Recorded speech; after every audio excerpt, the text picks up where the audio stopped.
I left 99% of everything to a stranger. A nurse I barely knew. My daughters think I've lost my mind. They cried, they screamed, they called me a monster. But they don't know what I know, and they never bothered to ask. The will reading was last Tuesday. 3 o'clock, in Harold's dusty office above the town square. That ugly fluorescent yellow that makes everyone look sick. Elena arrived in a $1,000 suit, phone pressed to her ear until the last second. Sarah came late, smelling of turpentine and guilt. Harold cleared his throat and read the words I'd written 6 months earlier. To my daughter Elena, I leave 1%. To my daughter Sarah, I leave 1%.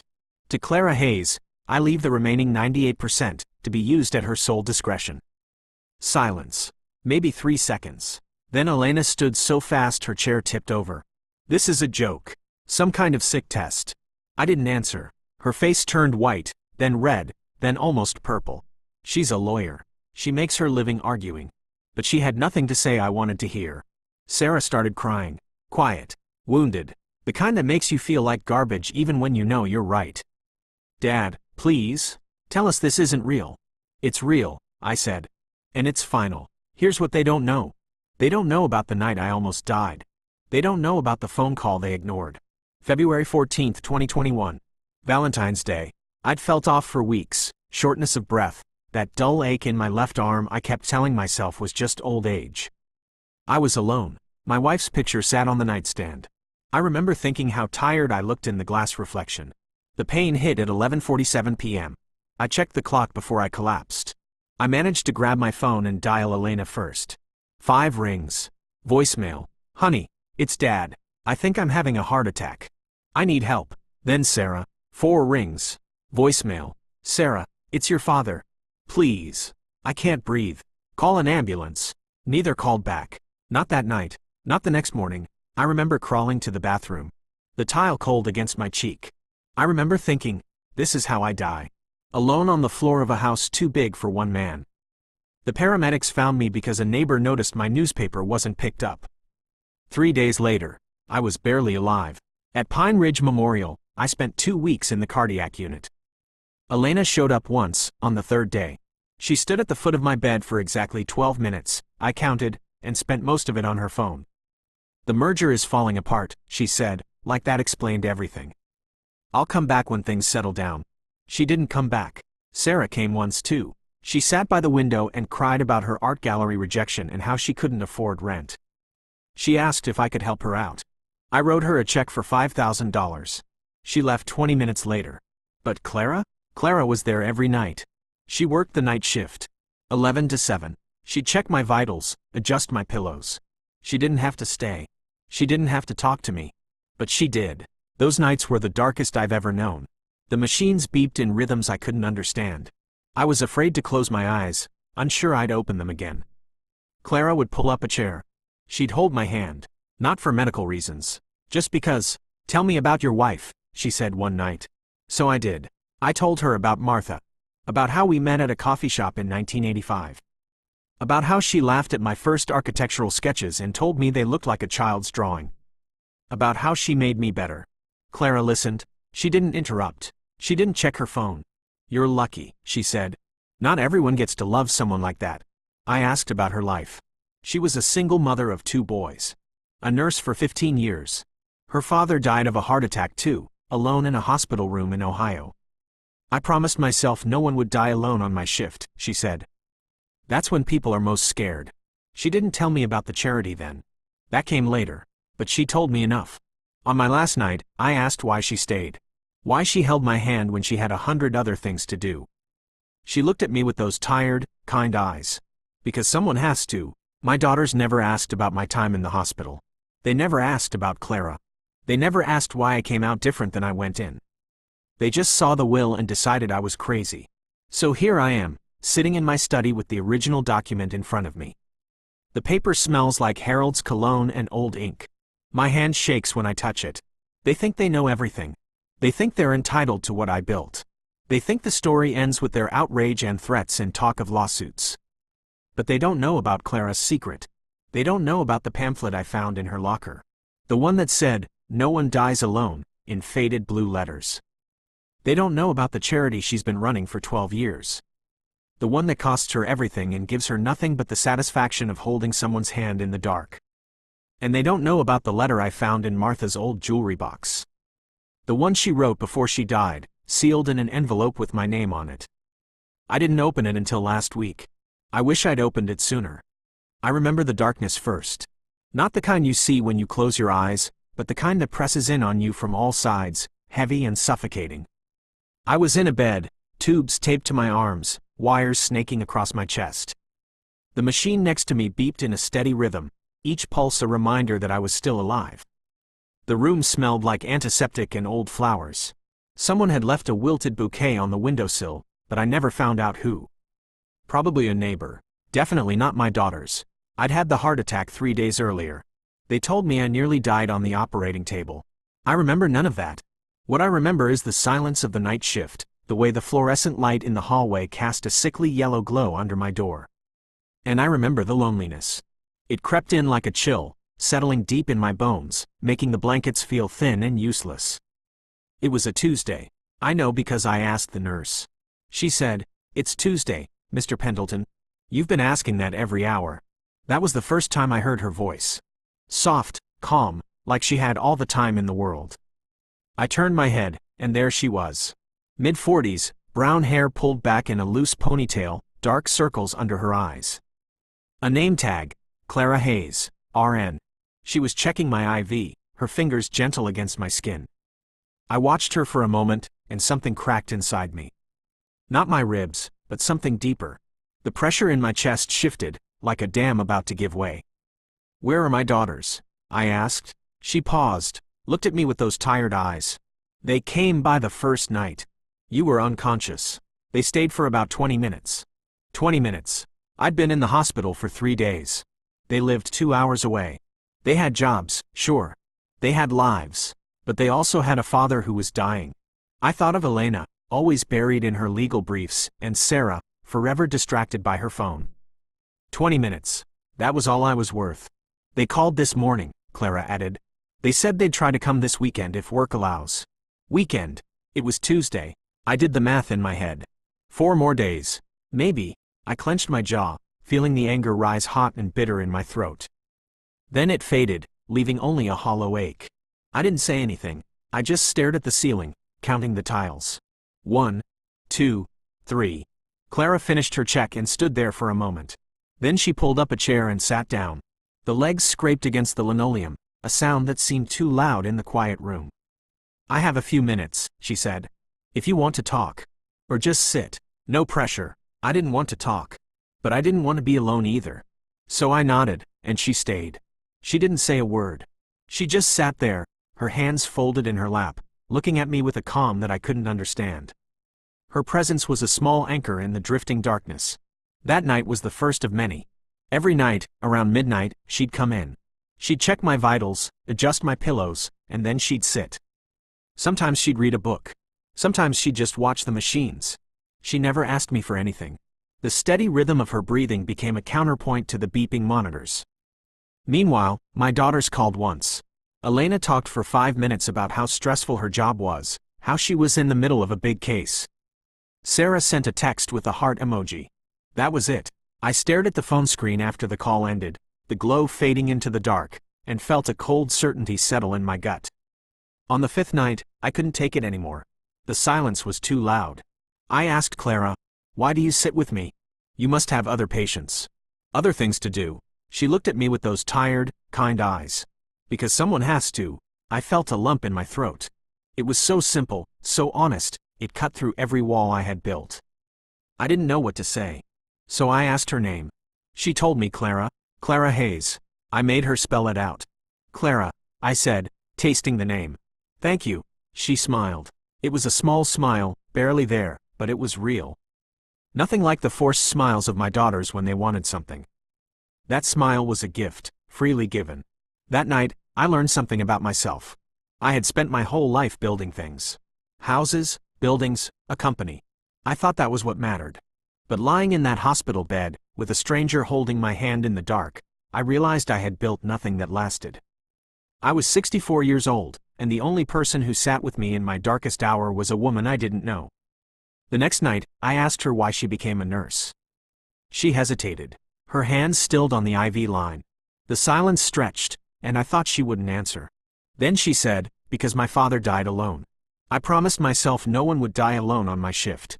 I stared at her. The words hung in the air, heavy and sharp. I felt them land in my chest, a blow I hadn't seen coming. My daughters would never say something like that. They would never understand, and in that moment, I knew I would never look at them the same way again. The day my daughters came to visit was a Tuesday. I remember because the lunch tray held Tuesday's gray meat. I was sawing at it with a plastic knife when the door opened. The knife slipped, scraping the plate like a wounded animal. I set it down, my hand trembling. Elena entered first, heels clicking. She wore a black suit, as if fresh from a funeral, or practicing. She didn't look at me, just scanned the room. IV stand, heart monitor, wilted flowers. Her gaze landed on the uneaten meat and she wrinkled her nose. Sarah followed, hands in her cardigan pockets. She looked at me like a car accident, wanting to turn away but unable. Her eyes were wide and glassy. She chewed her lower lip, a childhood habit. "Dad," Elena said, not looking at me, already pulling out her phone. "You look better." I didn't. I looked like a man 3 weeks past a heart attack. Skin like old paper, 15 pounds lost, gown loose on my shoulders, wrist bones pressing the mattress. But Elena wasn't after truth. She was after a way to start the conversation she'd come for. Sarah walked over and touched my hand. Her fingers were cold. "How are you feeling, Dad?" "Tired." The word came out a croak. I cleared my throat. She nodded, but her eyes drifted to the window. A pigeon perched on the ledge, pecking at something invisible. Sarah watched it, then looked back. She never knew what to say to me. We'd spent so many years not talking we'd forgotten how. Elena sat in the chair by the window, crossed her legs, sighed like she was doing me a favor. She tapped her phone screen, locked it, tapped again. A small, impatient drumbeat. "The doctors say you'll be discharged next week. We need to talk about your living situation." "My living situation? You can't stay in that house alone. It's too big. You're not young anymore." I put down the plastic knife. "I'm 64, Elena. Not 90. Still," she said, waving her hand. "We need to think about the future. You need to update your will. Make sure everything is in order." There it was. The real reason for the visit. Not to see if I was okay. To talk about the will. The word hung in the air like smoke, bitter and suffocating. Sarah winced. She knew what her sister was doing. She didn't stop it. She just stood there, her hands still on mine, but her grip had gone slack, like she was holding on out of obligation, not affection. I looked at Elena. Her face was smooth, professional, unreadable. She was a lawyer. She'd learned to hide her emotions behind a mask of efficiency. But I could see through it. The way she tilted her head, narrowed her eyes, pressed her lips together before delivering a blow. I knew it all. "The will is fine," I said. "Is it?" She raised an eyebrow. "Because I heard you've been spending a lot of time with that nurse." The night one, Clara, something tightened in my chest. Not the heart attack kind. The anger kind. It coiled hot and sharp. I took a slow breath to keep my voice steady. "Her name is Clara Hayes. She's been taking care of me." "Taking care of you," Elena repeated, like the words were suspicious. "That's her job, Dad. That's what we pay for." I didn't tell her that Clara wasn't paid to sit with me in the dark, to hold my hand through nightmares, her thumb tracing circles on my palm until I calmed. She wasn't paid to talk about my wife, my regrets, or to bring me real coffee in a thermos, to tell me I was still worth something. And I didn't tell Elena she'd never done any of that. Sarah shifted her weight. "Dad, we're just worried about you.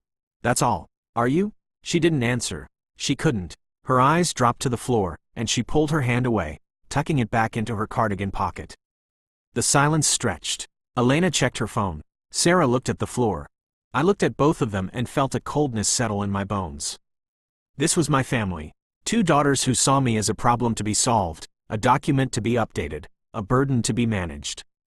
Elena stood, smoothing her skirt. "We'll talk more when you're home. I'll schedule a meeting with Harold.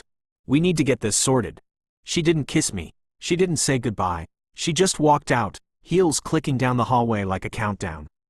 Sarah lingered. She opened her mouth, closed it, then followed. The door swung shut. I lay there in the silence, staring at the ceiling. The room smelled like antiseptic and failure. I could hear Elena's muffled voice in the hallway. probably on the phone with her husband, complaining about the inconvenience. I closed my eyes, but the coldness only grew deeper. Then I heard their voices, fading as they walked away. "Did you see his face?" Elena said. "He's not going to last long. We need to get that will updated." And Sarah's voice, quieter. "Elena, don't what? Don't be realistic? He's delusional. That nurse has him brainwashed.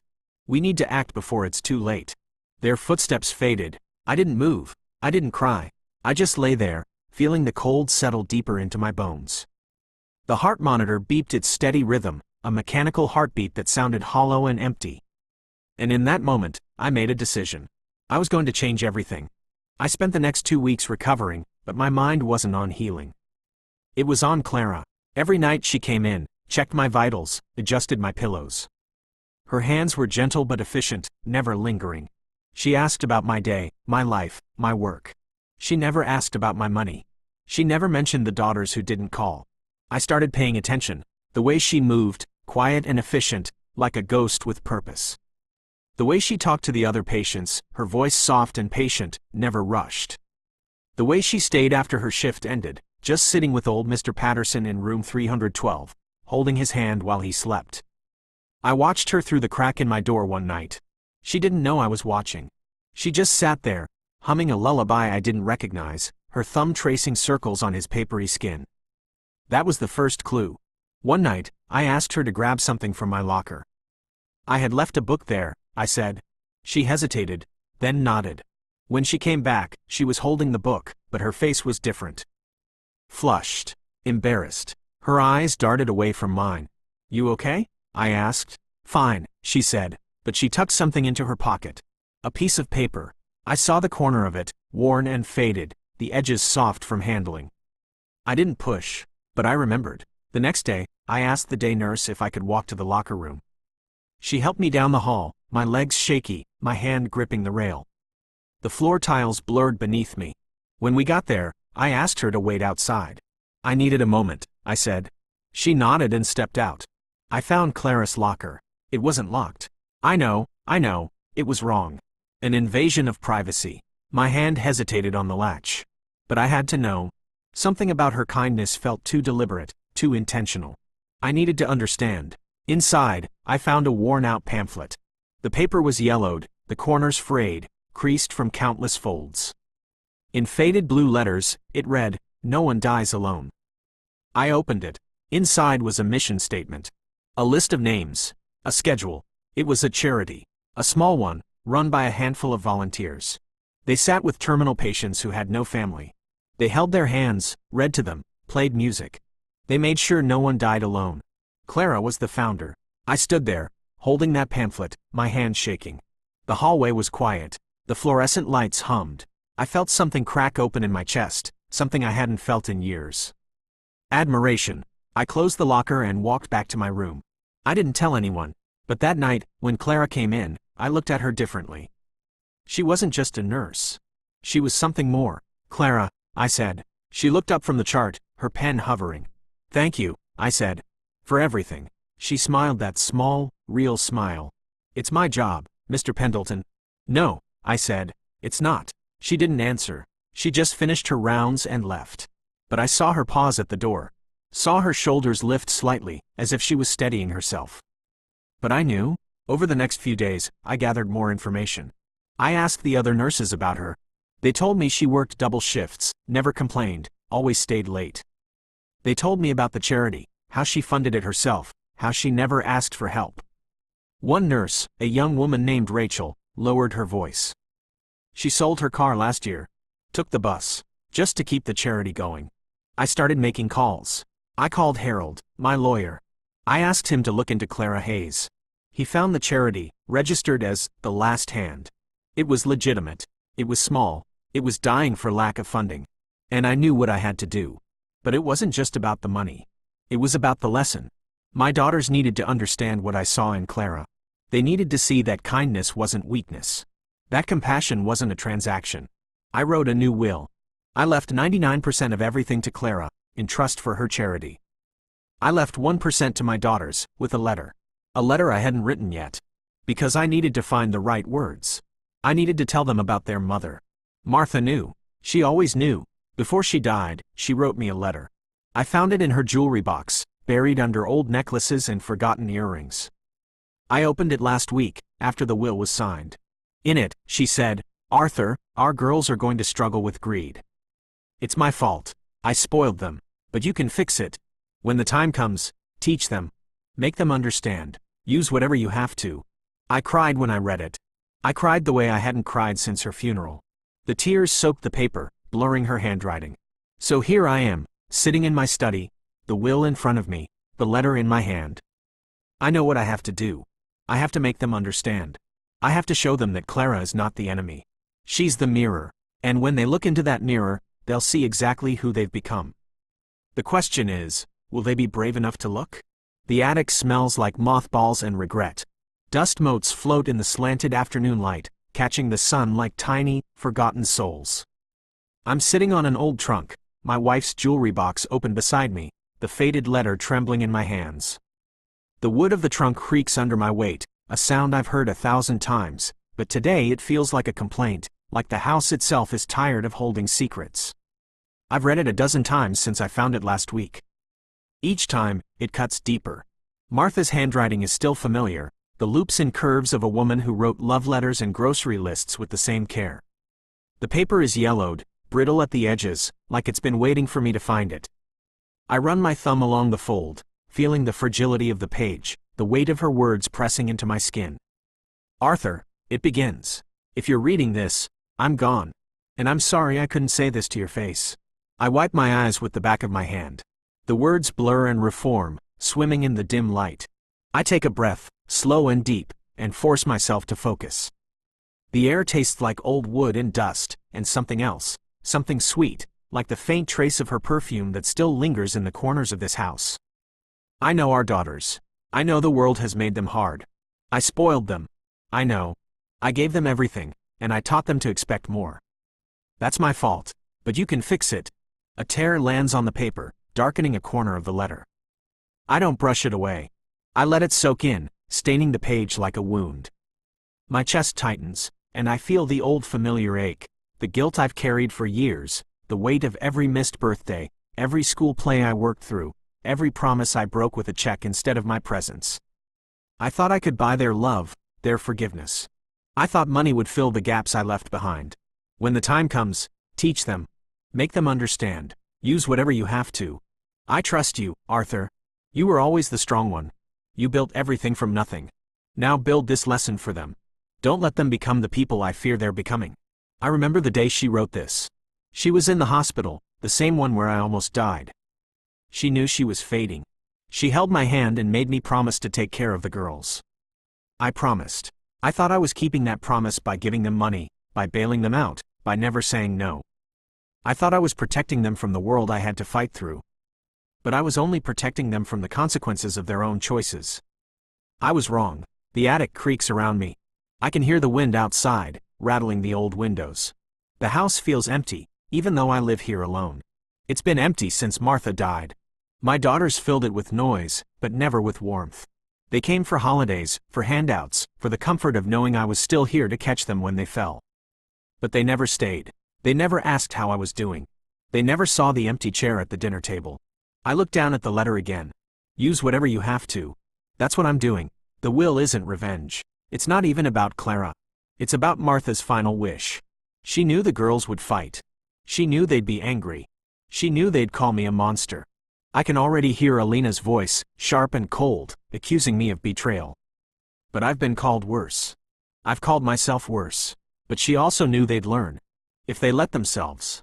I fold the letter carefully and place it back in the jewelry box. My hands are steady now. The guilt I've carried for years, the guilt of being a workaholic father, of not being there, of spoiling them with money instead of time, it doesn't feel so heavy anymore. It's still there, a dull ache in my chest, but it's no longer crushing me. Because I'm finally doing what she asked. I'm finally being the father she believed I could be. I close the jewelry box and stand up. Dust rises from the trunk, swirling in the light like a memory. I'm about to head downstairs when I hear a car pull into the driveway. The engine cuts off.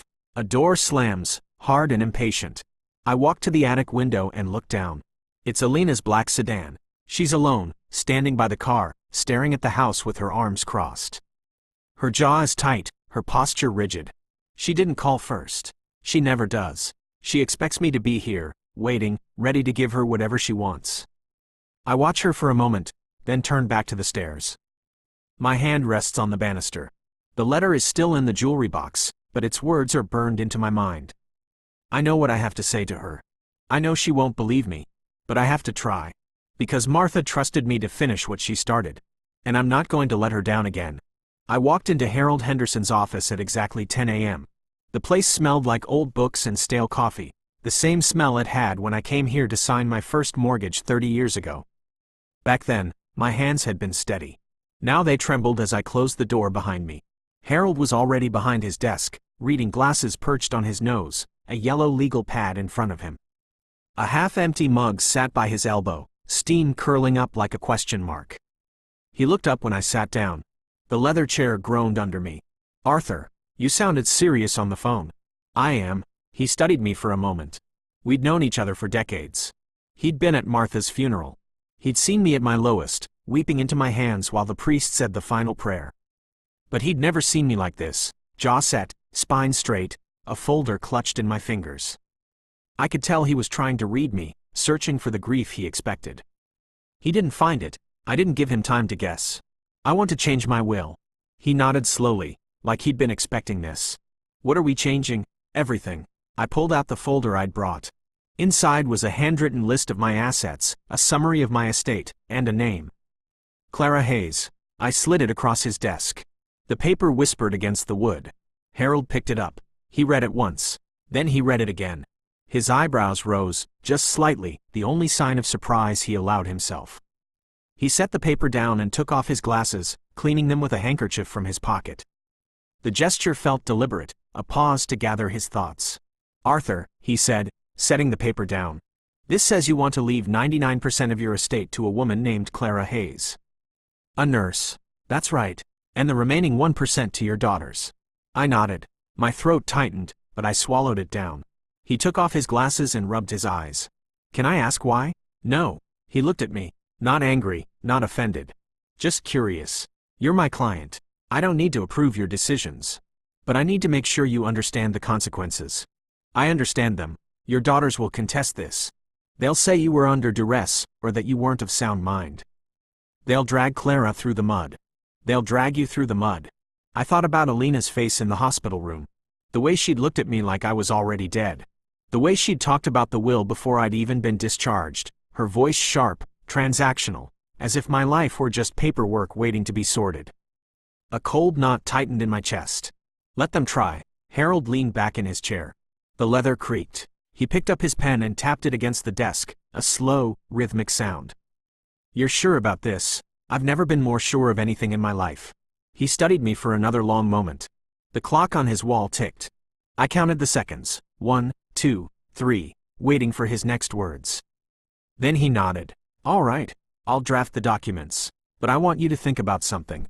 "What?" "When you sign this, you're not just dividing your assets. You're making a statement. You're telling your daughters that they failed you. That you chose a stranger over them. That's not something you can take back." I stared at him. The weight of his words pressed down on my shoulders. I thought of Clara's hands, warm, steady, holding mine in the dark of that hospital room. She never asked for anything. She never checked her watch. She just stayed. "I know, and I want you to be prepared for what happens next. They'll come after you. They'll call you cruel. They'll say you're punishing them. And maybe you are, but you need to ask yourself if that's what you really want." I looked down at my hands. They were shaking. I hadn't noticed until now. The fingers that had signed a mortgage, held my wife's hand, written checks for piano lessons, now trembling over a piece of paper that would rewrite everything. "I'm not punishing them," I said. "I'm teaching them." Harold raised an eyebrow. "Teaching them what?" "To be grateful for what they have. To see that money isn't the only thing that matters. To understand that there are people in this world who give without expecting anything back." I thought about Clara, the way she'd held my hand in the dark. The way she'd talked to me like I was a person, not a patient. The way she'd never once asked about my money. She'd asked about my life, my regrets, my dreams, the song Martha used to hum while cooking dinner. "And if they don't learn?" Harold asked. Then they'll have the rest of their lives to figure it out. He was quiet for a long time. The clock on his wall ticked. The radiator hissed, a low metallic groan. I could hear the muffled sound of traffic outside, the distant hum of a town that had no idea what was happening in this dusty office. My heart beat a slow, steady rhythm against my ribs. Finally, Harold picked up his pen. "All right, I'll have the draft ready by Friday. You can come in and sign it then." "Good." I stood up. My legs felt weak, but I forced myself to walk straight. The floorboards creaked under my shoes. I reached the door before he spoke again. "Arthur." I turned. "Are you sure you want to do this? This will destroy your relationship with your daughters." I thought about the phone call they ignored. The night I almost died alone. The hands that held mine in the dark, hands that weren't theirs. "Harold," I said, "that relationship was destroyed long before I walked through your door." I woke up gasping, my chest tight, my sheets soaked with sweat. The dream was still there, vivid and sharp, like a knife pressed against my skin. My mother's voice. I hadn't heard it in 10 years, but there it was, clear as a bell in the dark of my apartment. "Be kind to the stranger." I sat up and swung my legs over the edge of the bed. The room was cold. The radiator in the corner clicked and hissed, but it never really warmed the place. My hands were shaking. I pressed them flat against my thighs to steady them, but the trembling wouldn't stop. I could still smell her perfume, lavender and vanilla, the same scent she wore to my high school graduation. My stomach twisted. I hadn't dreamed of her since the funeral. Not once. I'd tried to summon her, begged for a sign, a whisper, anything. I'd lain in bed on anniversaries, eyes closed, willing her face to appear. But she was always silent. Until tonight. I grabbed my phone from the nightstand. 3:47 a.m. The blue glow stung my eyes as I scrolled through my contacts, my thumb hovering over Alina's name. She'd be furious if I woke her. She'd say I was being dramatic, that dreams don't mean anything, that I needed to get a grip. I could already hear her voice, clipped and sharp, cutting through my hesitation. But I called her anyway. It rang 7 times before she picked up. Her voice was thick with sleep and irritation. "Sarah, what the hell? It's 4 in the morning. I had a dream about Mom." Silence. Then a long, slow exhale. "You're kidding me." She was standing in the hallway of the hospital. The one where Dad was. She was wearing that blue dress she loved, the one with the white flowers. And she looked right at me. She said, "Be kind to the stranger." My voice cracked on the last word. "That's it?" Alina's voice was flat. "That's what you woke me up for?" "Elena, listen to me." She was real. I could smell her perfume. I could see the lines around her eyes. She was trying to tell me something. I pressed my free hand to my chest, feeling my heartbeat slow. "She was trying to tell you that you're losing your mind," Elena said. "You're stressed. You're guilty. You're projecting. It's a dream, Sarah. It doesn't mean anything." I closed my eyes. The memory of my mother's face was already fading, dissolving like morning frost under sunlight. I tried to hold on to it, but it slipped away, leaving only an ache behind. What if it does? What if it doesn't? Alina's voice sharpened. "You need to focus on what's real. Dad is losing his mind. That nurse is taking advantage of him. We need to fight this, not chase ghosts." I opened my mouth to argue, but she was already talking over me. "I'm meeting with a lawyer tomorrow. A real one, not Harold. We're going to contest the will. We're going to prove Dad was incompetent. And you're going to back me up." "I don't know if I can do that." The words came out barely above a whisper. "What do you mean you don't know?" Her voice went cold. "He left us 1%. 1%, Sarah. Do you understand what that means? He's humiliating us. He's choosing a stranger over his own blood." I thought about the dream. My mother's hands, reaching for me. Her voice, soft but firm. "Be kind to the stranger." Something settled in my chest, a quiet certainty that felt foreign and fragile.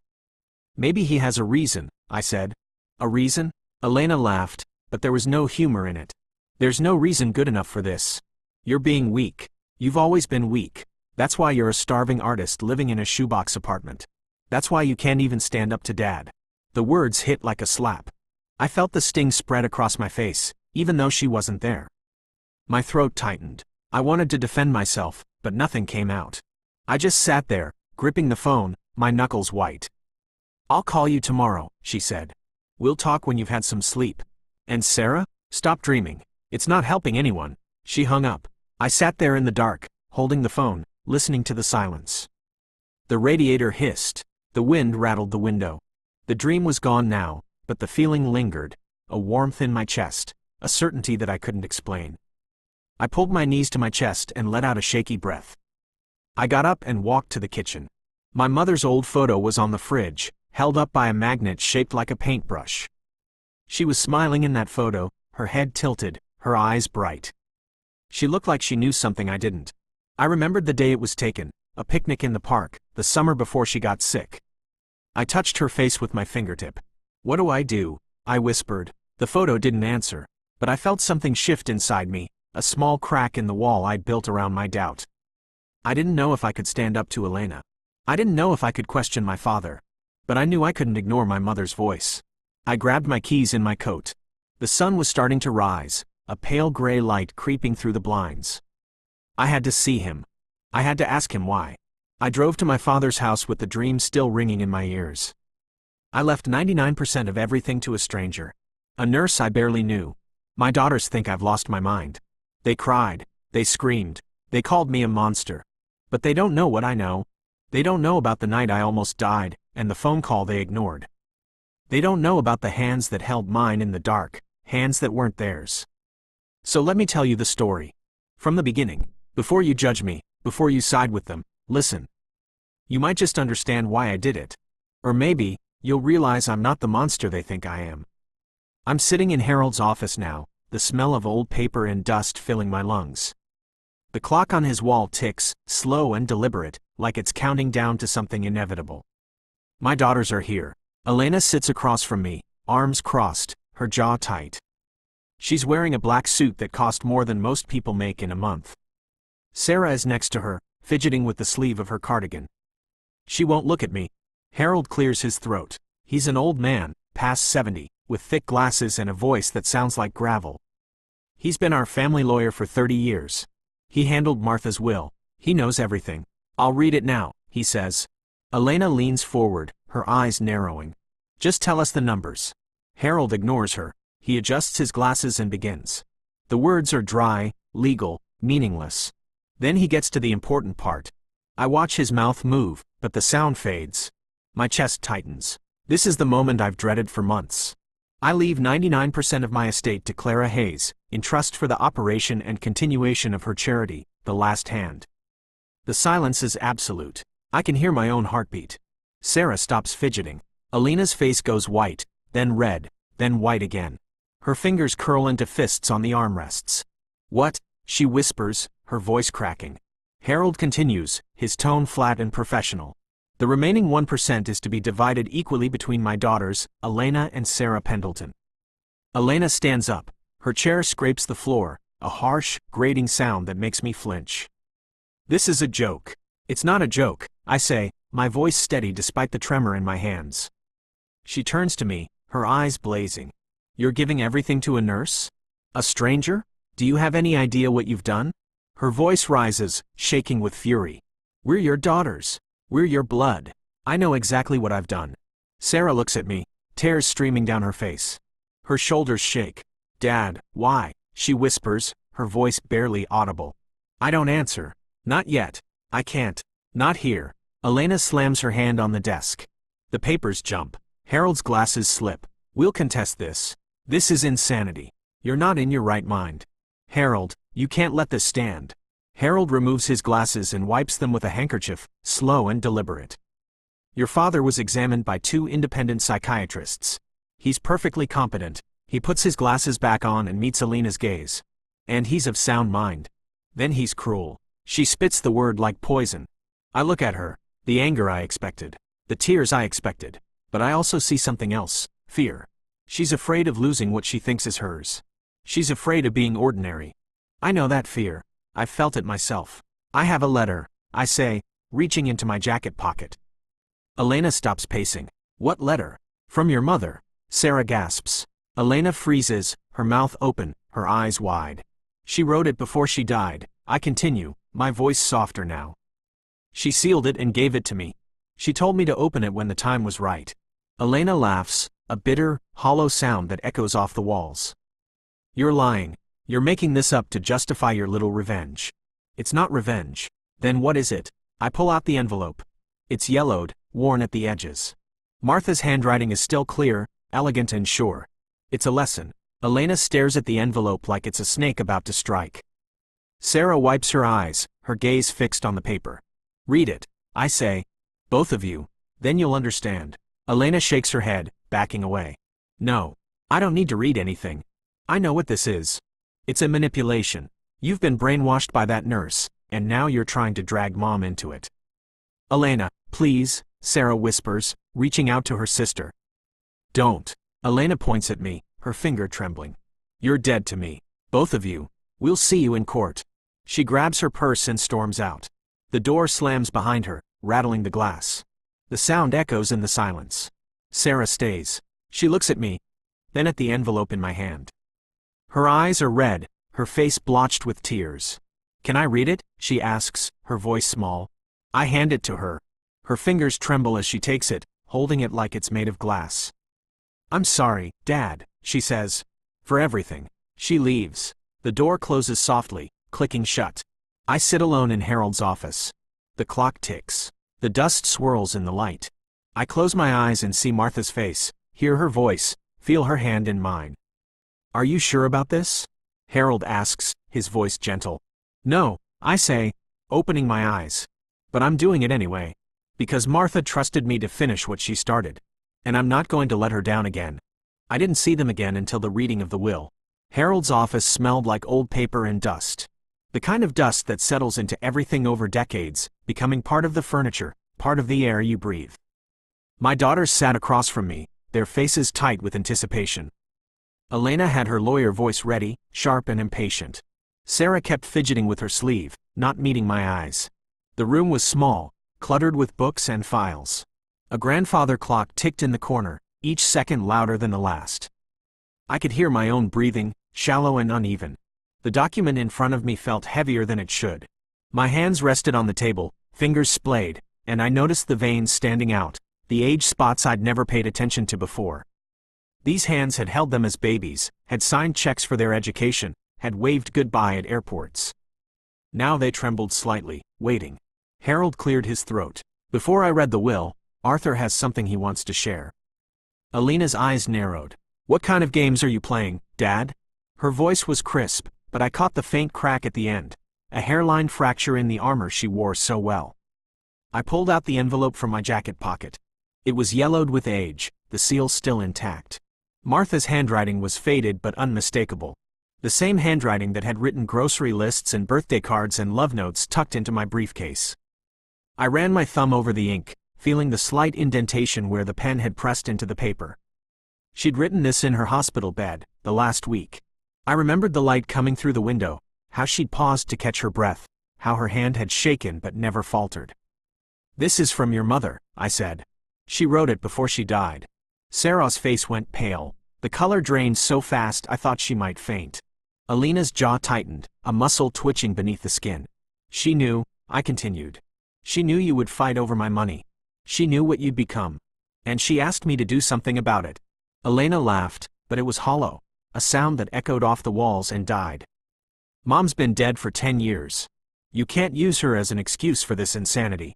I slid the letter across the table. The paper scraped against the wood, a dry, intimate sound. Read it. She didn't move. The clock ticked. Dust motes floated in the afternoon light, drifting lazily through the air. I watched my eldest daughter's face, searching for any sign of the little girl who used to hold my hand at the park, who'd cried when I dropped her off at kindergarten, who'd hugged me so hard I felt her heartbeat. That girl was buried somewhere under the lawyer, under the resentment, under the years of silence. You first, Elena said, pushing the envelope back. I shook my head. No. It's addressed to both of you. I already know what it says. I read it last week.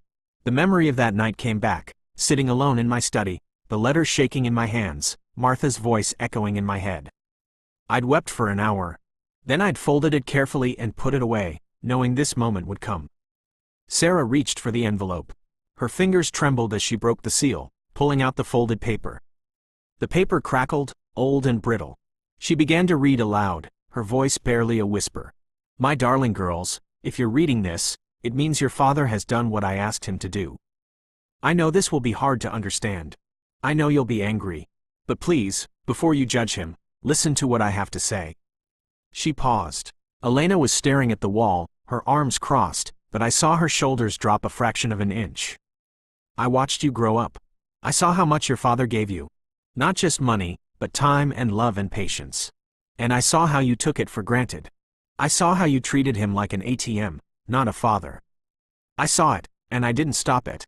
That's my fault." Sarah's voice cracked. Tears streamed down her face, leaving dark spots on the paper. She pressed a hand to her mouth, trying to stifle a sob. Elena's arms uncrossed slowly, as if the movement was involuntary. "I asked your father to teach you a lesson. A hard lesson. One that would wake you up. I told him to use whatever he had to make you see. To make you understand that the world doesn't owe you anything. That kindness is not weakness. That the people who care for you when you're vulnerable are the ones who truly matter." Elena's arms dropped entirely. She was staring at Sarah now, her face unreadable, but her eyes were wet. She reached out and took Sarah's hand, squeezing it once. Sarah kept reading, her voice growing steadier. "I hope you learn this lesson before it's too late. Your father is not punishing you. He is teaching you, and I am watching." The paper fell from Sarah's fingers, fluttering to the table. Elena stared at the words, her lips moving silently as if rereading them in her mind. The silence stretched, thick and heavy, broken only by Sarah's quiet sobs. I sat there, my hands still resting on the table, and waited. I watched them process the truth, watched the anger drain from Elena's face, replaced by something raw and unfamiliar. She looked at me, and for a moment, I saw the little girl again, the one who believed I could fix anything. I didn't move. I just let the letter speak for us both. The courtroom smelled like old wood and stale coffee, with an undertone of floor wax that reminded me of the hospital. I sat at the defendant's table, my hands folded in front of me, watching Elena's lawyer adjust his tie for the third time. He was a tall man with silver hair and a voice that sounded like he'd practiced it in front of a mirror, each syllable polished, sharp, dangerous. Harold sat beside me, calm as ever, his reading glasses perched on his nose, a yellow legal pad in front of him covered in notes. Elena sat across the aisle, her back straight as a ruler, her eyes fixed on the judge. She hadn't looked at me once since we entered. Sarah sat beside her, smaller somehow, her hands twisting in her lap like she was trying to wring a confession out of a napkin. I could see the conflict in her face, the war between loyalty to her sister and the truth she'd read in her mother's letter. She glanced at me once, then quickly away. The judge was a woman in her 50s, with gray hair pulled tight and sharp eyes that missed nothing. She looked at the papers in front of her, then at me. "Mr. Pendleton, your daughters are contesting the validity of this will on the grounds of undue influence. They claim you were not of sound mind when you signed it." I nodded. "I understand, Your Honor." My voice came out steadier than I felt. Elena's lawyer stood, smoothing his jacket. "We have medical records showing Mr. Pendleton was on heavy pain medication during his hospital stay. We have testimony from his eldest daughter that he was confused, disoriented, and easily manipulated by the nurse in question." Harold rose slowly, deliberately, the way he always did when he wanted the room to wait. "Your Honor, my client was examined by a licensed psychiatrist 3 days before signing the will. The doctor found him to be of sound mind, fully aware of his actions and their consequences." The judge raised an eyebrow. "I've read the psychiatrist's report. It's thorough." Elena's lawyer didn't flinch. "We'd like to call Dr. Morrison to the stand. He treated Mr. Pendleton during his hospitalization and can speak to his mental state." Dr. Morrison was a small man with a bald head and wire-rimmed glasses. He took the stand and adjusted the microphone, then cleared his throat. He spoke about my heart attack, the medications, the confusion that sometimes follows major surgery. I watched his hands as he talked, steady, professional. "Would you say Mr. Pendleton was capable of making complex decisions during his stay?" the lawyer asked. "Not in the first week," Dr. Morrison said. "But by the 3rd week, his cognition had returned to normal." "So you're saying he could have been influenced during that first week?" "Possibly. But I didn't witness any such influence." The doctor's eyes met mine for a moment, and I saw something like sympathy there. Harold stood for cross-examination. "Dr. Morrison, did my client ever say anything to you that suggested he was being manipulated?" "No." "Did he ever appear fearful or coerced?" "No." "Thank you." The testimony continued for hours. I watched Elena's face harden with each question, each answer that didn't go her way. Her jaw tightened, her knuckles white where she gripped the table. Sarah kept her head down, her fingers still twisting in her lap, occasionally dabbing at her eyes. Then it was my turn. I walked to the stand and sat down. The leather was cold beneath me, even through my suit. The bailiff swore me in, and I placed my hand on the Bible, feeling the worn cover under my fingers, the weight of every promise I'd ever made. Harold approached. "Mr. Pendleton, why did you leave 99% of your estate to Clara Hayes?" I looked at Elena. She met my eyes for the first time, her gaze sharp and accusing, daring me to speak. Then I looked at Sarah, who was crying silently, tears streaming down her cheeks. "Because she earned it," I said. "Not by asking for it. Not by demanding it. But by being there when no one else was." Elena's lawyer objected. The judge overruled him. "Can you elaborate?" Harold asked. I told them about the night I almost died. The phone call my daughters ignored. The hands that held mine in the dark, steady and warm when everything else was cold. I told them about Clara's charity, The Last Hand, and how she'd been running it for 12 years without telling anyone.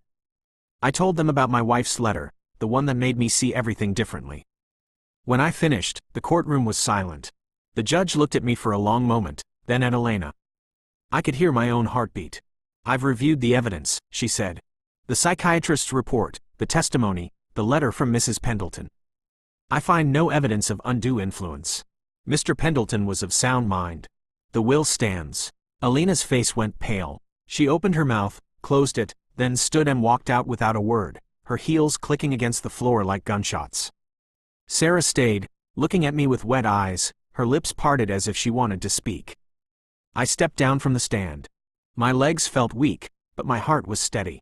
Harold put a hand on my shoulder. "It's over." I looked at the empty doorway where Elena had disappeared. Sarah was still there, waiting, her hands now still in her lap. "No," I said, "it's just beginning, because winning the legal battle didn't mean winning them back. And I wasn't sure I ever would. I didn't tell them where we were going. I just called Elena and Sarah and said I had one more thing to show them before they made up their minds about the will." Elena almost hung up, but Sarah convinced her to come. They met me at the house. Elena stood by her car, arms crossed, sunglasses on despite the gray sky.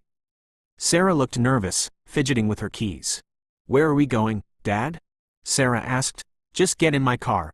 I'll drive." Elena didn't move. "I'm not getting in your car until you tell me what this is about." "It's about Clara, what she does with her time. What she's been doing for 12 years. Elena laughed, sharp and bitter. "Oh, this should be good. You're going to show us her secret lair?" I didn't answer. I just got in my car and waited. After a long moment, Sarah opened the passenger door. Elena followed, slamming the back door hard enough to rattle the frame. We drove to the edge of town, past the old mill and the abandoned train station. The roads got narrower, lined with overgrown trees. I pulled up to a small brick building that used to be a church. The sign out front read, "The Last Hand, No One Dies Alone." The paint was peeling, the garden was overgrown with wildflowers. But the front door was freshly painted blue, and there was a small ramp for wheelchairs. "This is it," I said, turning off the engine. Elena stared at the sign. "What is this?" "A charity. Clara started it after her father died alone in a hospital. She volunteers here on her days off. She's been running it for 12 years without pay." I got out. They followed, slowly, as if the ground might give way beneath them. The door opened before I could knock. Clara stood there, wearing a simple cardigan and jeans. She looked tired, but her eyes were warm. She smiled when she saw me. "Arthur, you came. I brought my daughters. I wanted them to see." She nodded, stepping aside. "Come in. I'll show you around." The inside smelled like old wood and fresh coffee. The walls were lined with photographs of elderly faces, some smiling, some with tears in their eyes. There were handwritten notes pinned to a corkboard. "Thank you for sitting with my mother. You made my father's last days peaceful. You held his hand when I couldn't." Elena stopped in front of the board. Her sunglasses were off now, her face pale. She read each note slowly, her lips moving silently. Clara led us down a narrow hallway. We passed a small room where a volunteer sat next to an old man, reading aloud from a book. The man's eyes were closed, but his hand rested on the volunteer's arm. His breathing was slow and shallow. "This is Henry," Clara whispered. "He has no family. We take shifts sitting with him so he's never alone." Sarah pressed her hand to her mouth. Her eyes were wet. We walked to the next room. A woman in her 70s was sitting up in bed, holding Clara's hand. She was laughing at something Clara had said. Her laugh was weak, but it was real. "Clara, you tell the best jokes," the woman said. Clara squeezed her hand. "I saved them for you, Margaret." I watched my daughters watch this. Alina's arms had dropped to her sides. Sarah was crying openly. Clara led us back to the front room. She poured us coffee from a battered pot. The mugs were mismatched, chipped, but clean. 12 years, I said. She's been doing this 12 years. No one knew, not even the hospital. Elena took the mug but didn't drink. She stared into the dark liquid. "Why?" she asked, her voice barely above a whisper. Clara sat down across from her. "Because everyone deserves to have someone with them at the end. I couldn't save my father. But I can save others from dying alone." The silence stretched. The clock on the wall ticked. A radiator hissed in the corner. Outside, a bird sang, its song filtering through the thin walls. Elena set the mug down. Her hand was shaking. "I need to use the restroom," she said. Clara pointed down the hall. Elena walked away, her footsteps slow and heavy. Sarah sat down next to me. She was still crying, but she was smiling too. "Dad, this is beautiful." "It is. Is this what the money is for?" I nodded. "All of it. Every penny. To keep this place running. To hire more volunteers. To reach more people." Sarah took my hand. Her fingers were cold, but her grip was tight. "I'm sorry," she said. "For everything." I squeezed back. "We can talk about that later." Elena came back. Her eyes were red. She didn't sit down. She walked to the corkboard and touched one of the notes, tracing the handwriting with her finger. Then she turned to Clara. "Can I see the rest?" Clara nodded. She led Elena down the hall, past the rooms, past the small kitchen, past the garden out back. Sarah and I followed at a distance. We reached the back door. Through the window, I could see a small courtyard with benches and flowers. A woman in a wheelchair was sitting under a tree, holding Clara's hand. The afternoon light fell through the leaves, casting shadows on their faces. Elena stopped at the door. She watched Clara with the woman, watched her lean in to listen, watched her laugh softly. Then Elena turned to Sarah. Her face was different now, softer, younger, like the girl she used to be before the world hardened her. "Maybe we were wrong," she whispered. Sarah nodded. Her voice cracked when she spoke. "Yeah, maybe we were. I left 99% of everything to a stranger. A nurse I barely knew. My daughters think I've lost my mind. They cried, they screamed, they called me a monster. But they don't know what I know. They don't know about the night I almost died, and the phone call they ignored. They don't know about the hands that held mine in the dark, hands that weren't theirs. So let me tell you the story. From the beginning, before you judge me, before you side with them, listen. You might just understand why I did it. Or maybe, you'll realize I'm not the monster they think I am. It started 3 years ago, on a Tuesday night in October. I was in my study, going over blueprints for a retirement project I'd never finish. The house was quiet, the way it always was after Martha died. Just me and the ticking clock and the creak of old wood settling. The pain hit like a fist to my chest. My hand went to my sternum, the pencil clattering to the floor. I tried to stand, but my legs gave out, and I hit the ground hard, my shoulder cracking against the desk. I crawled to the phone. My fingers were numb, clumsy. I dialed 911, barely able to speak, the words coming out in gasps. The operator stayed on the line. She told me help was coming. I believed her, but what I really wanted was to hear my daughters' voices. I wanted to tell them I was scared. I called Elena first. Voicemail. "Hey, it's me. I'm having a heart attack. I'm at the house." The line beeped, cutting me off. I called Sarah. Same thing. "Sarah, honey, it's Dad. I'm sorry to call so late. I'm having some trouble. Please call me back." They never called back. Not that night. Not the next morning. Not until Harold, my lawyer, tracked them down 2 days later, when I was already out of surgery and stable. I lay in that hospital bed, staring at the ceiling, feeling the cold metal rails against my arms. The heart monitor beeped a steady rhythm I'd come to hate. I listened to the nurse's footsteps in the hallway, the murmur of voices, the distant clatter of a cart. And I waited for my daughters to come. They showed up on the 3rd day. Elena walked in first, her heels clicking against the linoleum, her face a mask of controlled irritation. She wore a tailored suit, her hair perfect, her makeup immaculate. "Dad," she said, her voice flat. You look terrible. Thanks, I managed. I feel worse. Sarah followed behind her, clutching a small bouquet of flowers. Her eyes were red, her shoulders hunched. Hi, Dad, she whispered. They sat down. Elena pulled out her phone and started scrolling. Sarah stared at the floor.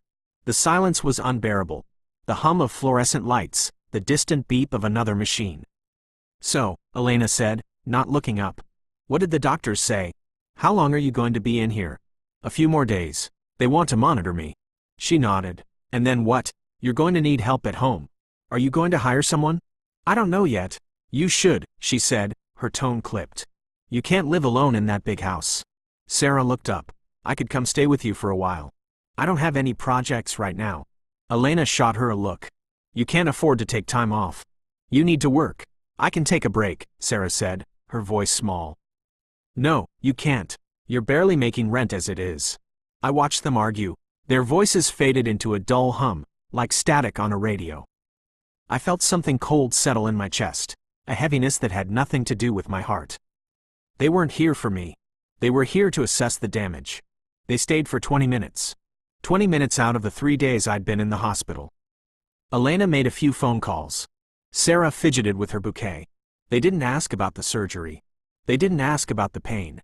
They didn't ask about the night I almost died alone. When they left, Elena kissed my forehead, a dry, perfunctory gesture. Get some rest. We'll talk more when you're home. Sarah hugged me, her arms tight around my neck. I love you, Dad, she whispered. But I could feel the distance in her embrace. The guilt, the obligation. The door closed behind them. I lay there, staring at the ceiling, listening to the heart monitor beep its steady rhythm. The room was cold. The air smelled like antiseptic and failure. And then I heard it. A soft knock on the door. It opened slowly, and a woman in a nurse's uniform stepped in. She was middle-aged, with tired eyes and a gentle smile. Her hair was pulled back in a loose ponytail, and she carried a small tray with a cup of water. Mr. Pendleton, she said, her voice soft. I'm Clara. I'm your night nurse. I nodded, not trusting my voice. She set the tray down and pulled up a chair. She didn't sit far away, like a stranger. She sat close, her knees almost touching the bed. She looked at me with those tired eyes, and I saw something I hadn't seen in years. Compassion. How are you feeling? She asked. I opened my mouth, but the words got stuck. I felt tears prick at the corners of my eyes, a lump forming in my throat. I swallowed hard. I'm scared, I said, my voice cracking. She reached out and took my hand. Her fingers were warm, her grip gentle. She didn't say anything. She just held my hand, her thumb tracing small circles on my skin. And for the first time in 3 days, I felt safe. A year later, I stood in the garden of what used to be a rundown community center on the edge of town. Now it was a bright, clean building with a new sign out front, the Last Hand House. The paint was still fresh, smelling of latex and hope. Sunlight fell through the newly planted maple trees, casting dappled shadows on the gravel path. Clara stood by the entrance, her hands clasped in front of her, her face soft with a smile I'd never seen before. She looked younger, lighter. The weight she carried in the hospital was gone, replaced by something quiet and steady. Sarah was beside her, holding a clipboard, a streak of blue paint on her cheek. She'd been helping with the mural in the common room, a painting of a forest with a path leading into the light. She told me it was for the patients who couldn't leave their beds. Elena was there too. She stood a few feet back, arms crossed, but her posture was different now. Not rigid, uncertain. She watched Clara talk to a volunteer, her eyes following every gesture, every gentle touch. I hadn't expected her to come. She'd fought the will for months, hired lawyers, tried to have me declared incompetent. But when the judge read my wife's letter aloud in court, something in her broke. Not in a bad way. In a way that let the light in. I walked over to Sarah. She looked up and smiled, a real smile, the kind she used to give me before the world got in the way. What do you think? She asked, gesturing at the building. I think your mother would have loved it, I said. Her eyes glistened. She nodded and turned back to the mural. The ceremony was simple. A few volunteers, some donors, a handful of neighbors. Clara spoke about the mission. No one dies alone. She talked about the night shifts, the quiet rooms, the hands she'd held. She didn't mention me by name, but she looked my way once, and I felt the weight of her gratitude. After the speech, people mingled. I found a bench near the garden, away from the crowd, and sat down.